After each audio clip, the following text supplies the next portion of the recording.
Être fake, c'est la meilleure façon de se suicider. Être fake envers soi-même, c'est la meilleure façon de se suicider. Si vous êtes fake, parce que être fake, ça veut dire quoi? Parce que je peux dire ça comme ça, on croit que c'est seulement le projet. Être fake, ça peut être de vouloir transmettre une image de soi qui n'est pas réelle.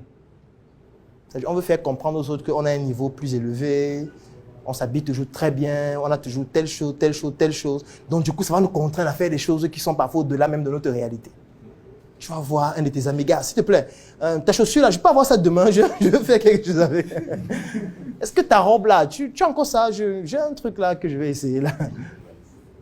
Tu commences à être fake comme ça, les gens t'apprécient. Oh vraiment, ta robe était magnifique. Oh la chaussure que tu as là, nickel. Tu dis que voilà, il faut que je continue parce que ça marche. Donc à chaque fois, tu vas augmenter le niveau du fake envers toi-même. Jusqu'à ce que tu vas arriver à un seuil où tu deviens prisonnière ou prisonnier du monde que tu as créé. En fait, tu vas entrer dans une cellule, tu vas fermer la clé, tu vas jeter la clé.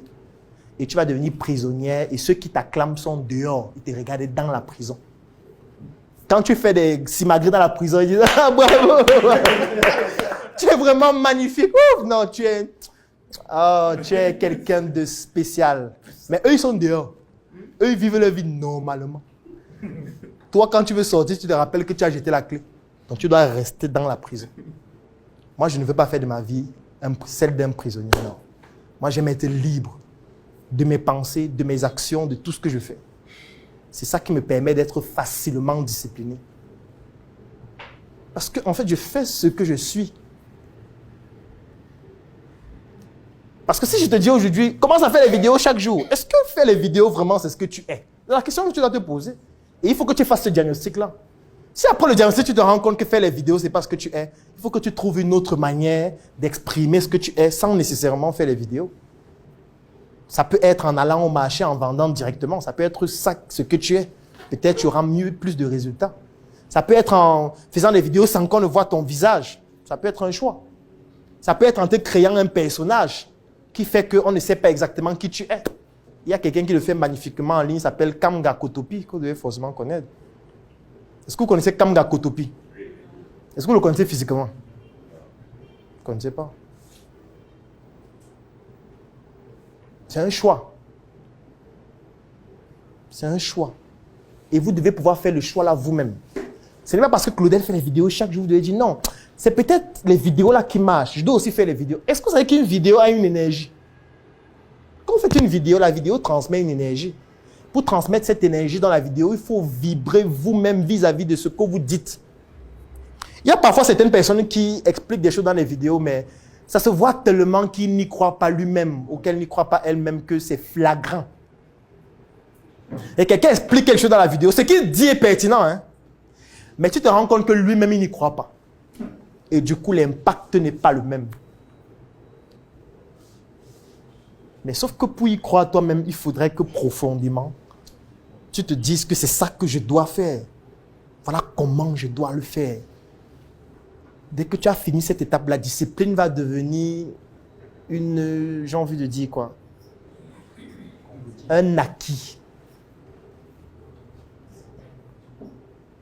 Donc en fait, peut-être vous allez vous dire que mais c'est un cours psychologique ou c'est quoi? C'est un questionnement sur soi-même. Oui, c'est un questionnement sur soi-même aussi. Parce que lorsqu'on parle de discipline, on parle de quelque chose qu'on s'impose. Vous vous imaginez si vous vous imposez quelque chose que vous n'aimez pas. Vous vous imaginez si vous vous imposez quelque chose qui au quotidien vous détruit. Vous vous imaginez si vous vous imposez une manière de vous comporter, une manière de travailler qui au quotidien vous humilie ou vous déshumanise. Ça ne peut pas marcher sur le long terme, ça ne peut pas. Même si vous êtes compétent n'importe comment, à un moment donné, vous allez craquer. Vous n'allez plus pouvoir tenir en fait. Même pour travailler dans une entreprise, vous devez évaluer votre niveau de discipline par rapport à vos croyances profondes et vous dire qu'est-ce que je peux faire et qu'est-ce que je ne peux pas faire. Ça vous permet de définir aussi les limites. Parce que chacun doit avoir des limites dans ce qu'il fait. Chacun doit avoir des limites. Les limites, c'est aussi ce qui vous permet de vous préserver. Ce n'est pas pour rien que votre organisme est programmé de telle sorte que si on prend un couteau, par exemple, ou alors une aiguille et on te pique directement, tu vas réagir, tu vas avoir un réflexe. L'organisme a ce réflexe-là pour éviter que le feu ne te brûle et tu ne t'en rendes même pas compte. Et quand tu vas voir le miroir, tu vois que tout ton dos est déjà brûlé. Il faut que ton organisme t'alerte lorsque quelque chose devient grave. C'est pour ça que chacun de nous doit avoir des limites par rapport à ce qu'il fait. Savoir que si ça arrive à tel niveau, ça veut dire que c'est déjà grave. Il faut rapidement trouver une solution pour y remédier. Sinon, tu deviens la victime de ta propre vie. Faites attention de ne pas tomber dans la discipline d'une activité qui vous détruit.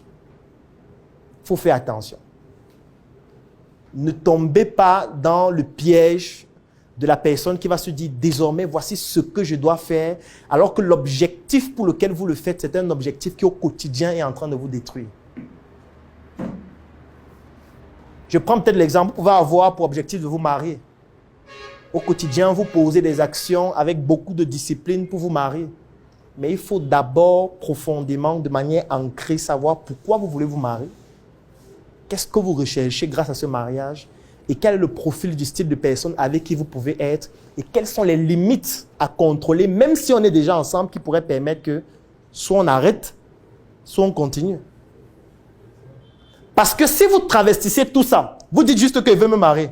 Ce qui se passe, c'est quoi? C'est que vous allez vous marier. Et quelques temps après, ce sera soit les violences, soit des traumatismes, soit des humiliations, soit des drames qui parfois ne se récupèrent jamais. Donc, vous ne devez pas avoir pour objectif de passer le baccalauréat C et au quotidien, vous travaillez dur de manière disciplinée dans un champ de maïs. Je ne sais pas si vous voyez l'image. Ça veut dire que vous avez pour objectif de passer le bac. Vous êtes inscrit en classe de terminale A. Vous voulez passer votre bac en fin d'année. Mais chaque matin, vous sortez de la maison. Au lieu d'aller en classe, vous partez dans un champ. Vous cultivez le manioc. De 8h à 22h. Vous rentrez le soir très fatigué. Vous le faites chaque jour de manière disciplinée, sans sauter une seule journée. Vous le faites pendant 1 an. À la fin de l'année, quand on sort les résultats du bac, échoué. Vous dites que alors que j'étais discipliné. Non, non, non. Tu peux être discipliné, mais en appliquant de mauvaises choses qui ne vont pas te conduire au résultat. Comme aussi, comme je le dis dans le livre, tu peux être discipliné en payant un prix qui est trop élevé par rapport à l'objectif que tu veux atteindre. J'ai posé la question tout à l'heure, combien est-ce que tu voudrais gagner pour être à l'aise? Il a par exemple dit 400 000.